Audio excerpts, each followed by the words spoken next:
Hola, buenos días. Bueno, mi nombre es Facundo Moreira.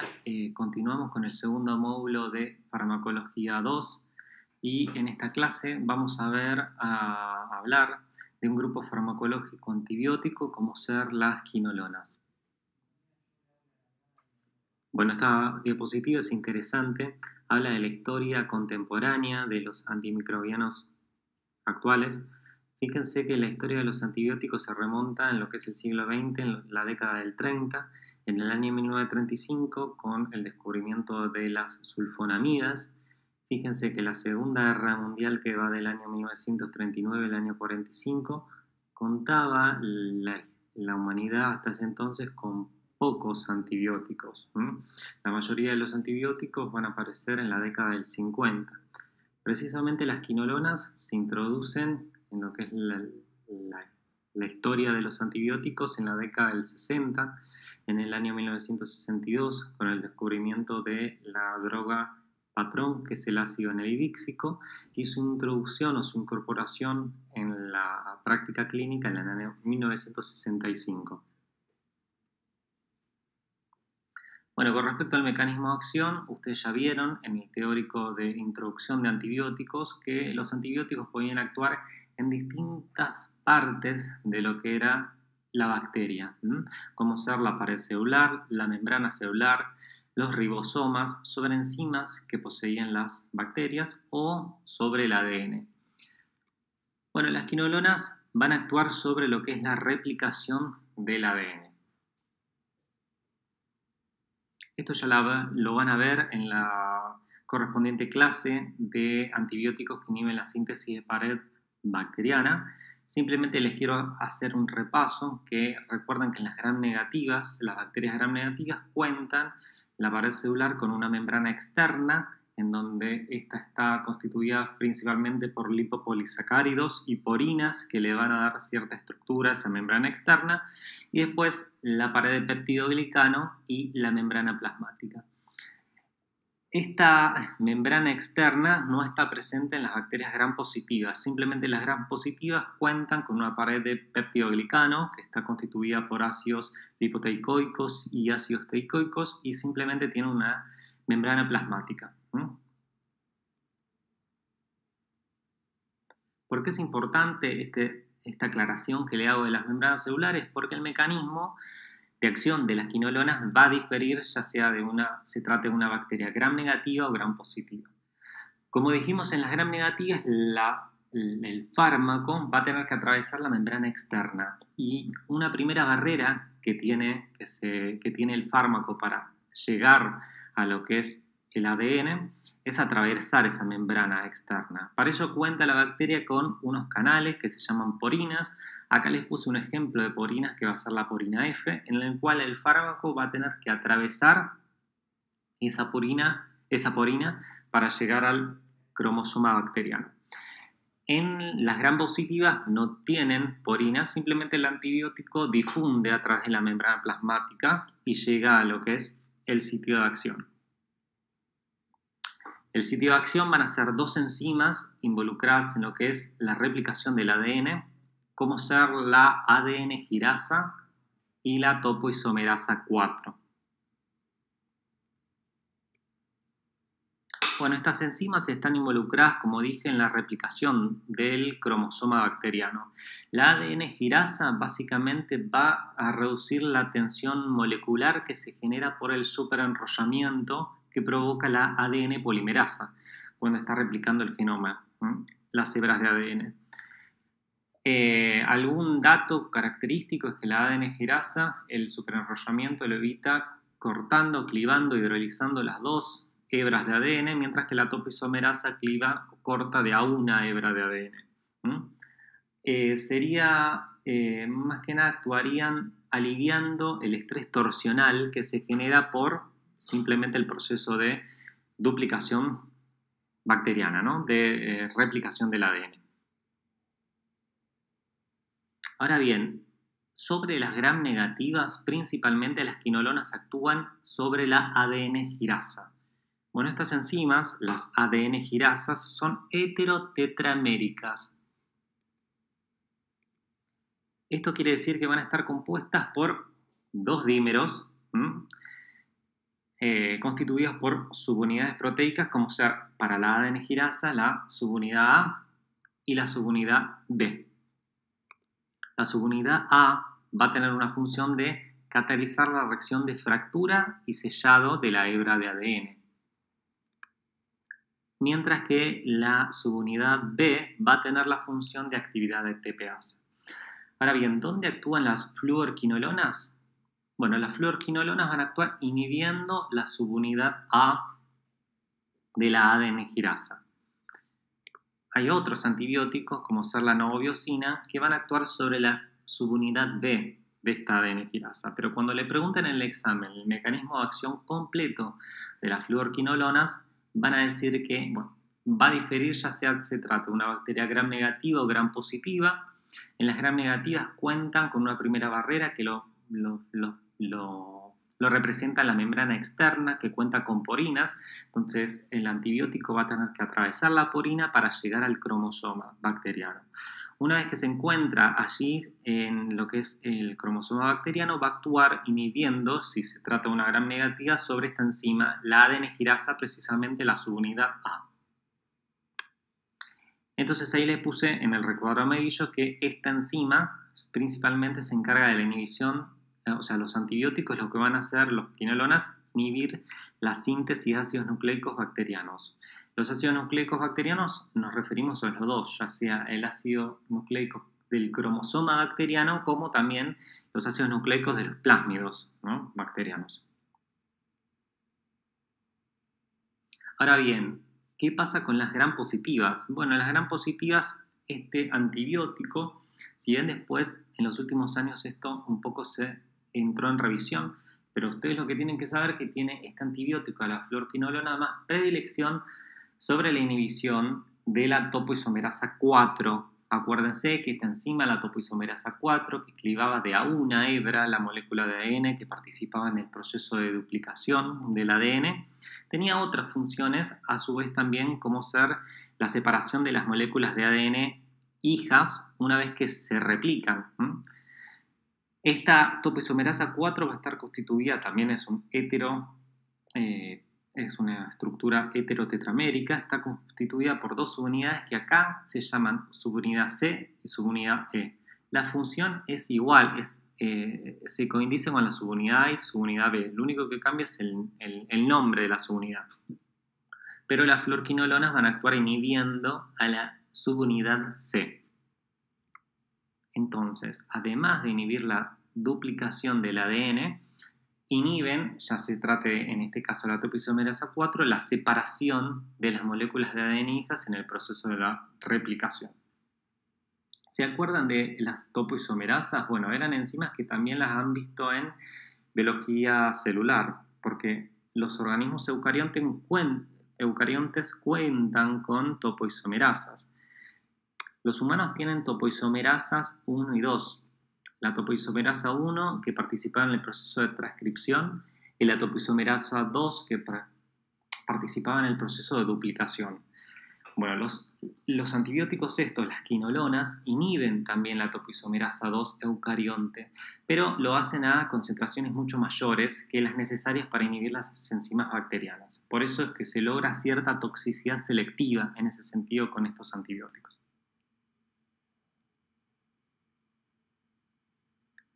Entonces, para resumir el efecto antibacteriano que van a tener las quinolonas, vamos a decir que inhiben la síntesis de ADN bacteriano, ya sea el ADN plasmídico como el ADN cromosómico. Al inhibir el ADN, el material genético de la bacteria, ya me pueden decir qué efecto antibacteriano van a tener. Bueno, lógicamente van a tener un efecto bactericida. ¿Pero qué pasa a altas concentraciones? Bueno, a altas concentraciones los antibióticos inhiben la síntesis de ARN, por lo tanto también me frenan o me disminuyen la síntesis de proteínas bacterianas. Todas las proteínas que constituyen o conforman a la bacteria, proteínas de membrana, incluso las enzimas involucradas en el mecanismo de acción de estos antibióticos, las enzimas que participan en la duplicación celular. Es por ello que a altas concentraciones estos antibióticos van a perder un poco la respuesta. Si nosotros por lo tanto, un poco que inhiben, frenan el efecto bactericida. Si nosotros graficamos en una curva respuesta sobre concentración de antibiótico, a alta concentración, este antibiótico, debido a que comienza a inhibir la síntesis de ARN, en consecuencia la síntesis de proteínas bacterianas, entre ellas las del sitio blanco, un poco que este mecanismo lo que le genera es una pérdida del efecto bactericida. ¿Se acuerdan que en la clase de introducción ustedes vieron que hay varios tipos de efecto bactericida? Había efectos tiempo dependientes y concentración dependiente. Bueno, las quinolonas van a tener un efecto bactericida concentración dependiente, por esto que les estoy comentando.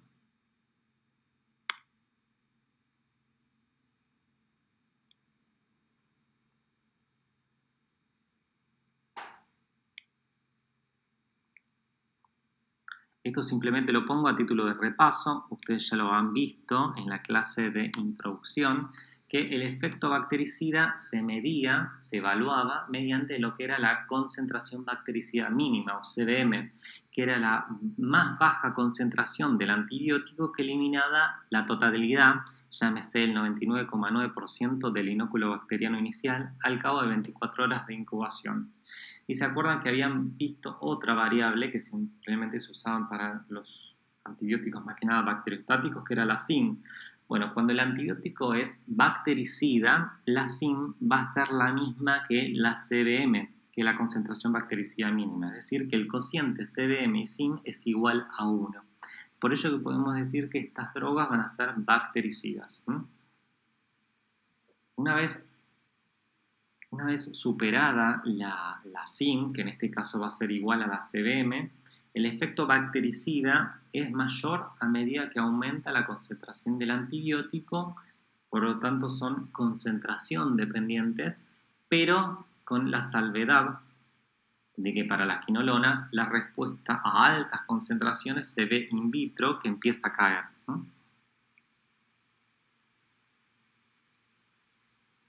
Otro concepto importante que tienen que tener sobre las quinolonas es que corresponden a un tipo de antibiótico que tienen efecto post-antibiótico. ¿Se acuerdan qué era el efecto post-antibiótico? Bueno, el ejemplo clásico del efecto post-antibiótico lo representan los aminoglucósidos, pero sin embargo las quinolonas también poseen este efecto. Esto quiere decir que una vez que cae la concentración del fármaco por debajo de la SIM, que en este caso ya dijimos que es igual a la CBM, continúa el inóculo bacteriano no desarrollándose. Es decir, si nosotros medimos la densidad bacteriana sobre el tiempo, la densidad bacteriana, fíjense que entra en un estado de meseta, en un estado estacionario, por debajo de la concentración de la SIM. Es decir, que persiste el estado estacionario sobre el crecimiento bacteriano una vez que la concentración de la droga cae por debajo de la SIM. Bueno, son pocos antibióticos los que tienen este efecto, uno de ellos son las quinolonas. Vamos a hablar dos palabras de los mecanismos de resistencia, porque es importante. Fíjense en la línea del tiempo que la resistencia a las quinolonas, yo les dije recién que las quinolonas eran antibióticos que aparecieron en la década del 60. Bueno, no tardó en pasar un par de años o un par de décadas que comenzó a describirse en la literatura o aparecer reporte de resistencia de las bacterias frente a estos antibióticos. Yo les pongo este artículo, que si quieren que estén más interesados, es un artículo sobre un grupo de microbiólogos portugueses que relatan, ¿no?, los mecanismos de resistencia que tienen las bacterias a estos antibióticos. Principalmente lo podemos resumir en tres mecanismos. Un primer mecanismo va a ser La alteración del sitio blanco. Esto se da por mutaciones en el cromosoma de la bacteria en aquellos genes que codifican para las enzimas involucradas en el mecanismo de acción, que son la ADN girasa y la topoisomerasa 4. Allí en cursiva les puse el nombre de los genes que codifican para estas enzimas. Entonces la bacteria lo que va a hacer es mutar mediante mutaciones puntuales, ¿no? Que generalmente conduce una sustitución de un aminoácido por otro, alteran la estructura de estas enzimas involucradas en el mecanismo de acción y por este mecanismo de acción, que se llama alteración del sitio blanco, escapan al efecto del antibiótico. En este caso, el mecanismo de resistencia va a ser farmacodinámico.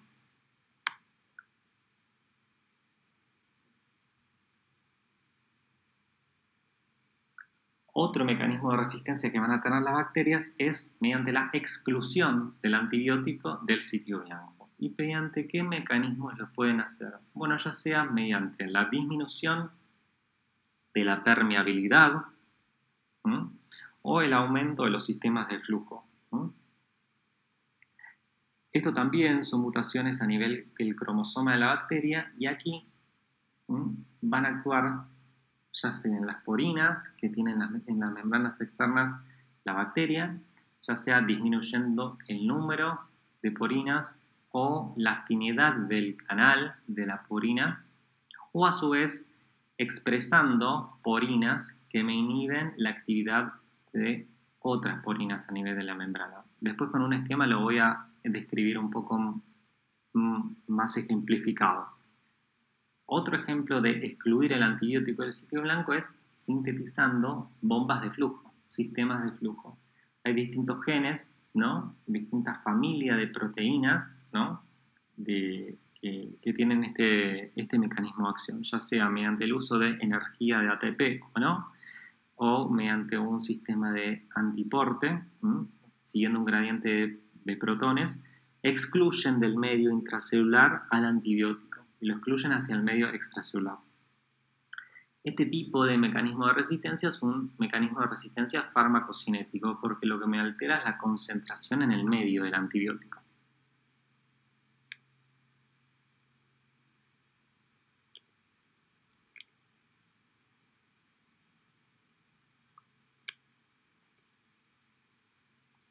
Y un tercer mecanismo de resistencia, descubierto a finales de la década del 90, es la resistencia a las quinolonas asociada a plásmidos, ¿no? En inglés PMQR, que básicamente se basa en la resistencia a quinolonas mediadas por plásmidos, quiere decir esa sigla.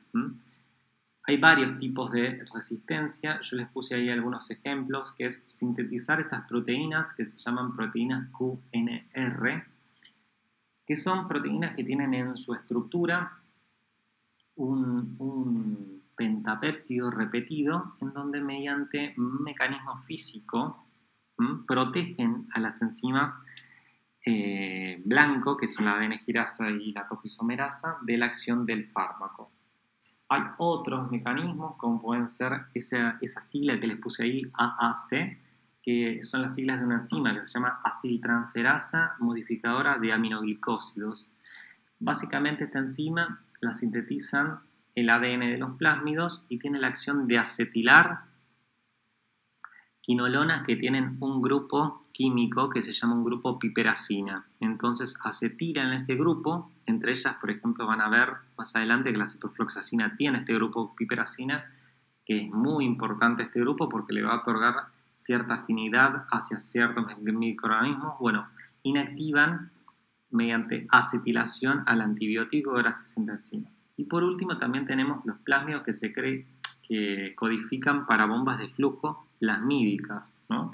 Que no son las bombas de flujo cromosómicas, son bombas de flujo que están codificadas en el ADN del plásmido. Entonces, esta es la totalidad de los mecanismos de resistencia de la bacteria hacia las quinolonas.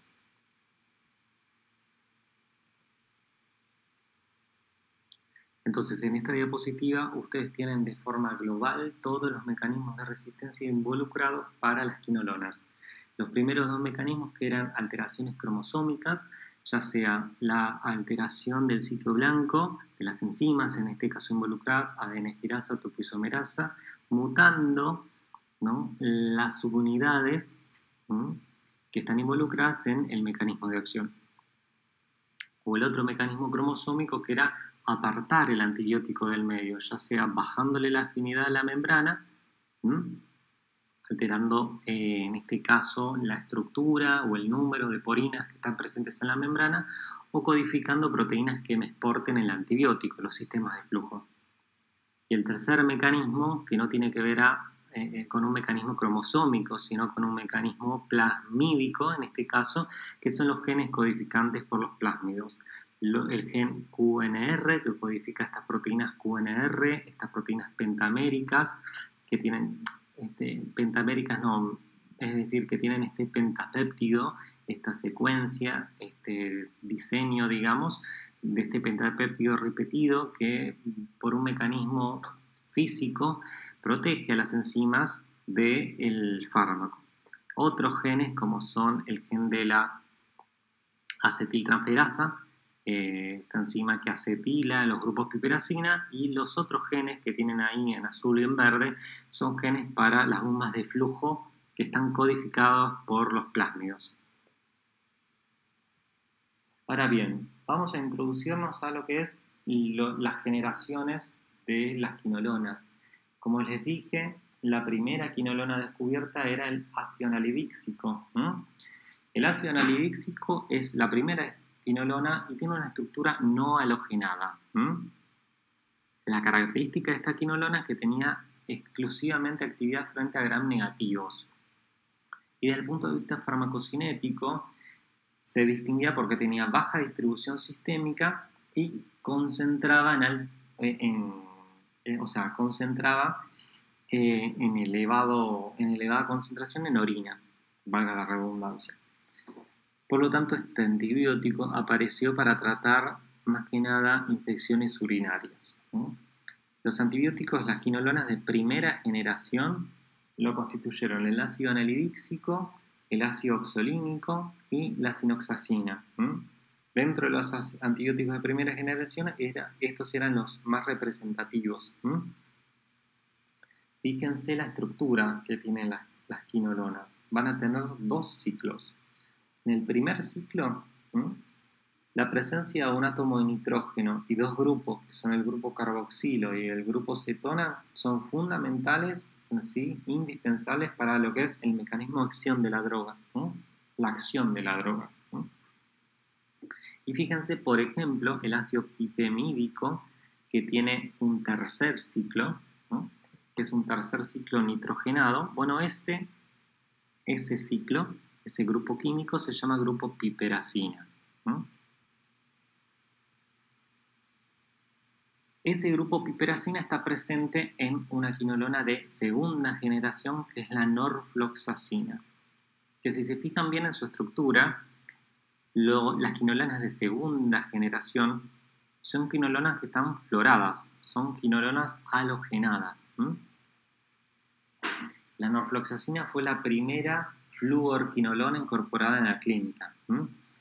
Desde el punto de vista estructural, con respecto a las mayores diferencias con respecto al ácido analidíxico, era que incorporaba un átomo de flúor en la posición 6 del carbono 6, y a su vez tenía el grupo piperacina en el carbono 7, en el carbono 7. Ahí lo que tiene un recuadro naranja es lo que es el grupo quinolona, donde les dije que en el primer ciclo la presencia del nitrógeno en la posición 1 y de los grupos carboxilo en la posición 3 y cetona en la posición 4 son fundamentales para la acción del antibiótico. Y después las de segunda generación tienen un átomo de flúor en la posición 6.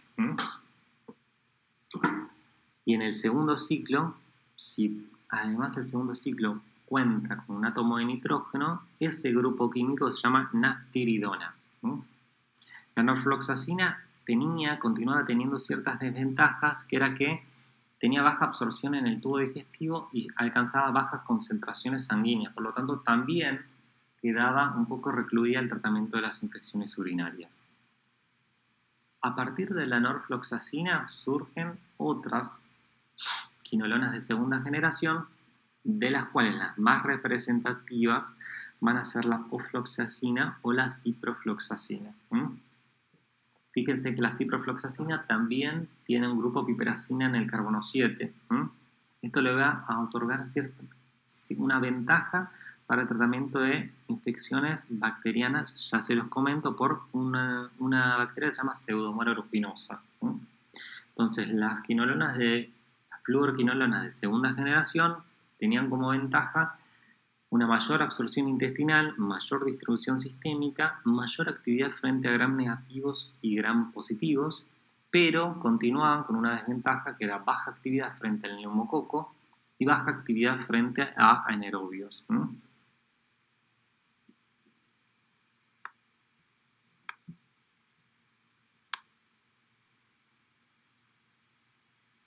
Y a partir de la segunda generación aparecieron las quinolonas de tercera generación, que son las de tercera y las cuartas, las quinolonas usadas en la actualidad, aunque la ciprofloxacina también estaba ampliamente utilizada. Bueno, la ciprofloxacina y las quinolonas de tercera y cuarta generación son las que usamos hoy día. Básicamente tienen una estructura muy similar, parten de un anillo que es un anillo de quinolona o naftiridona. Ahí en el enunciado lo que tienen es lo que le venimos comentando, que es en el primer ciclo la presencia del nitrógeno en posición 1 o el carboxilo en posición 3 o el grupo cetona en posición 4 es indispensable, imprescindible.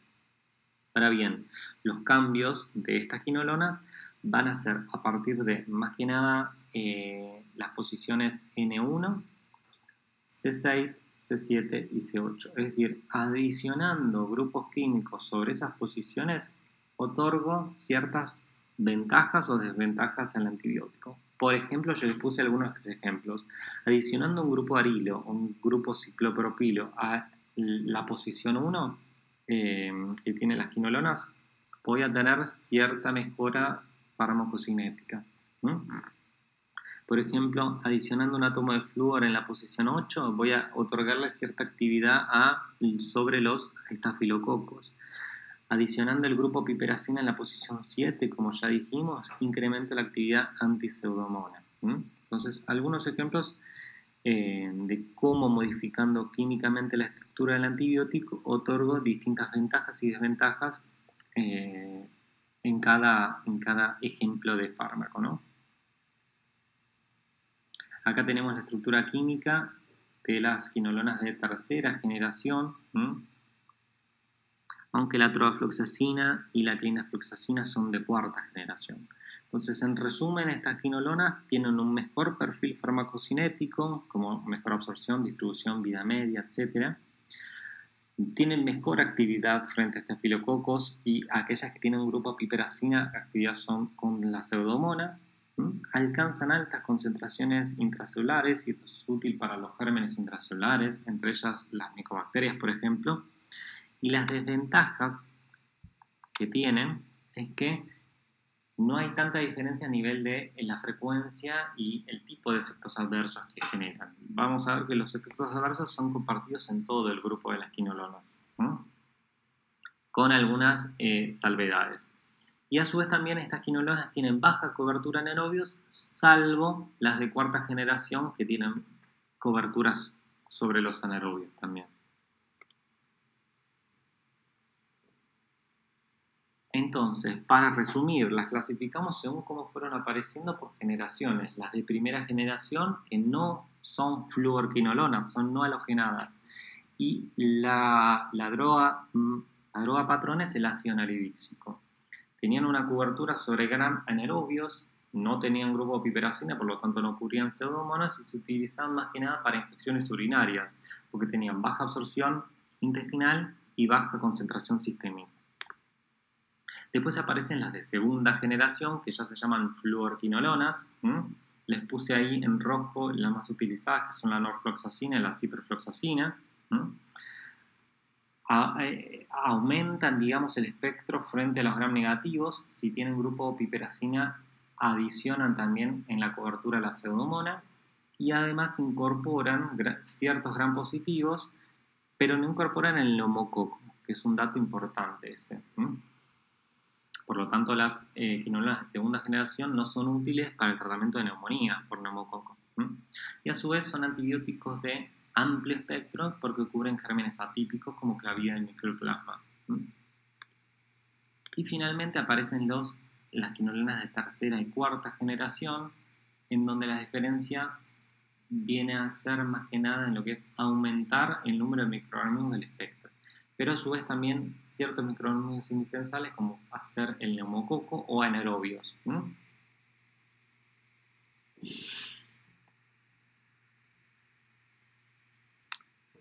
Cuando le preguntan el espectro de estos fármacos, se lo pueden llegar a preguntar.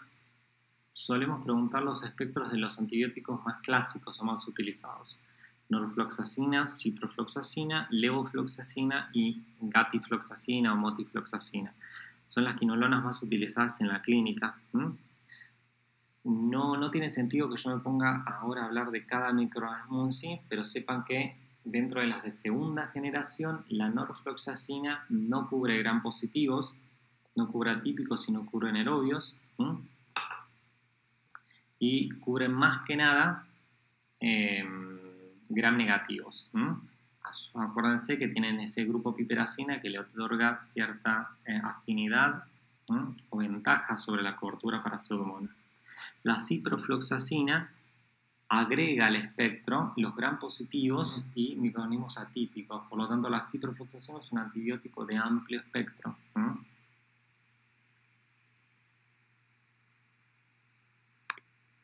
Y por último tenemos otros espectros acá que les traje, que son las quinolonas de tercera generación, ¿no?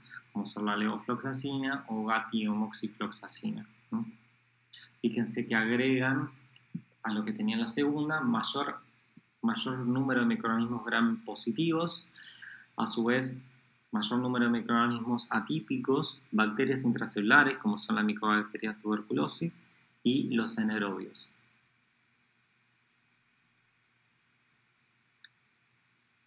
Entonces, para resumir, la farmacocinética de estas drogas quinolonas se van a administrar vía oral, endovenosa o tópica ya sea como gotas oftálmicas o gotas ópticas. La absorción al tubo digestivo va a ser buena. El pico plasmático, una vez administrado el antibiótico, suele ser aproximadamente a las 2 horas. Tiene una amplia distribución por los tejidos corporales, incluso se detecta el antibiótico a nivel intracelular, por lo tanto son útiles para las infecciones intracelulares de bacterias. Ahí tienen un orden decreciente los tejidos corporales en el cual se aísla el antibiótico, ¿no? Fíjense, bilis, heces, próstata, plasma, líquido subarroquídeo, líquido prostático. Tienen amplio volumen de distribución y metabolismo suele ser hepático y la eliminación depende de la generación de la quinolona, pero puede ser por heces o renal. Son antibióticos que tienen que tener cuidado en pacientes con enfermedad renal crónica porque pueden ajustarse a clearance, se deben ajustar a clearance.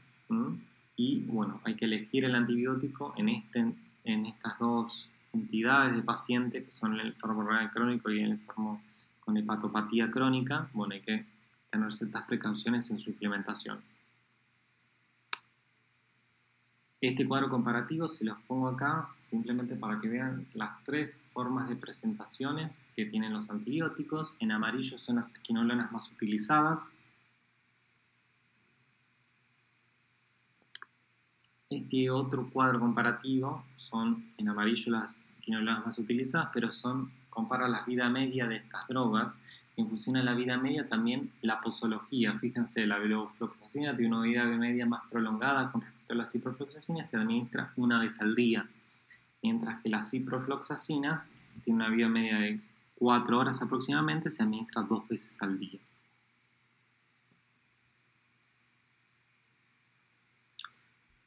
Bueno, hasta acá fue un poco la introducción y el desarrollo de estas drogas. Vamos a pasar a la última parte, que va a ser las reacciones adversas que ocasionan estos antibióticos.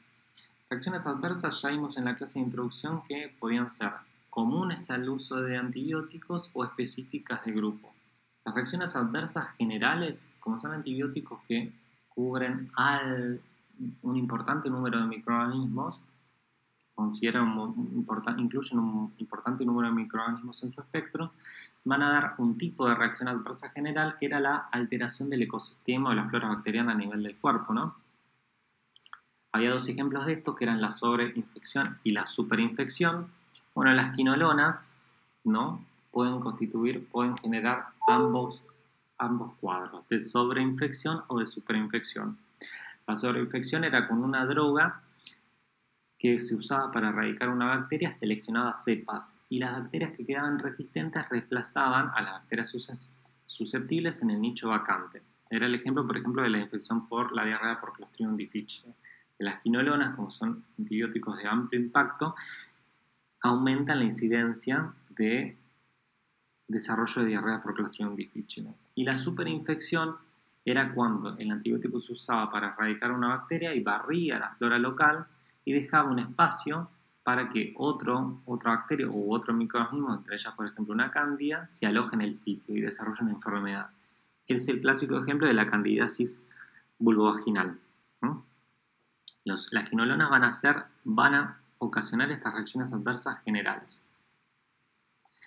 El otro tipo de reacción adversa general, ¿se acuerdan que era el síndrome de lisis bacteriana? Bueno, las quinolonas no son antibióticos que suelen generar síndrome de lisis bacteriana, ¿no?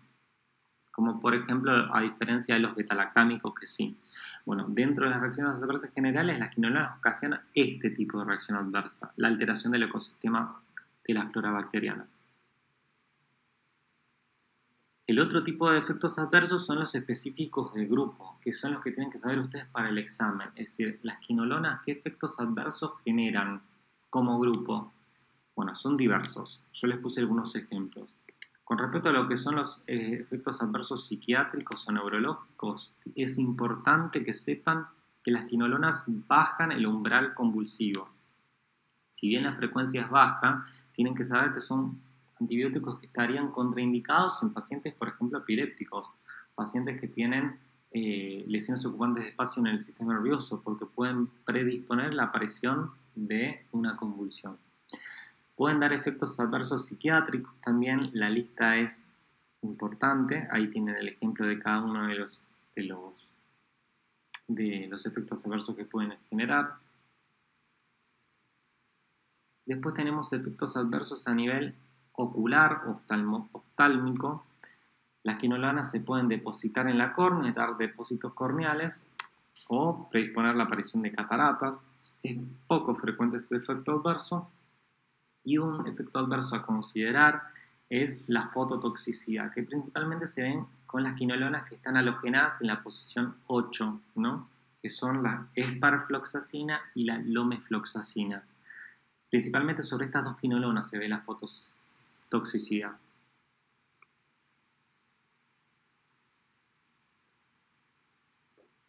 Otros efectos que van a generar son efectos adversos articulares, favorecen la aparición de artropatías, ya sea artralgias, artritis o artritis deformante. Efectos adversos renales, ¿no? Pueden precipitar a nivel de los túbulos y dar una nefritis intersticial o nefritis por cristales.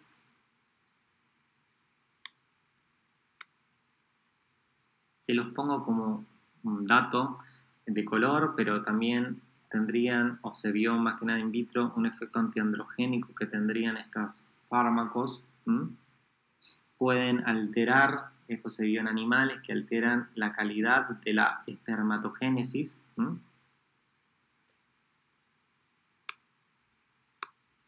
Y un último efecto adverso, muy temido por este grupo de antibióticos, va a ser la talalgia o ruptura del tendón de Aquiles.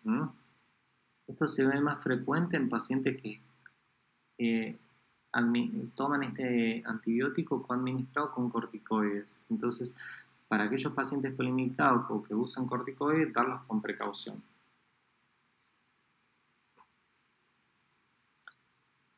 Para resumir las aplicaciones terapéuticas de este grupo de drogas, bueno, hoy por hoy La fluoroquinolona menos la norfloxacina se utilizan para el tratamiento de infecciones óseas, articulares y partes blandas.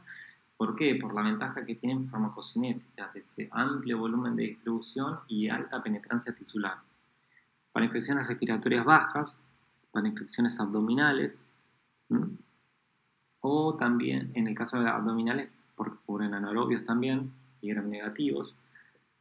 Para el tratamiento de las otitis crónicas, supuradas, otitis externas, en caso de gotas óticas, y además se utilizan para otras entidades, como pueden ser enfermedades de transmisión sexual, enfermedad pélvica inflamatoria, las prostatitis, que son infecciones muy rebeldes de tratar. Se utilizan como profilaxis antibiótica en pacientes neutropénicos. Se utilizan, aunque cada vez más, en infecciones urinarias en ambulatorio, y digo lamentablemente cada vez menos, porque ha habido un aumento de reporte de casos de resistencia a quinolonas para el tratamiento de infecciones urinarias. Y a su vez sepan que tienen actividad o uso en otros cuadros clínicos, pero no son de primera línea, como ser infecciones por brucela o infecciones por tuberculosis. Las quinolonas pueden usarse para el tratamiento de la tuberculosis, pero no es el tratamiento de primera línea.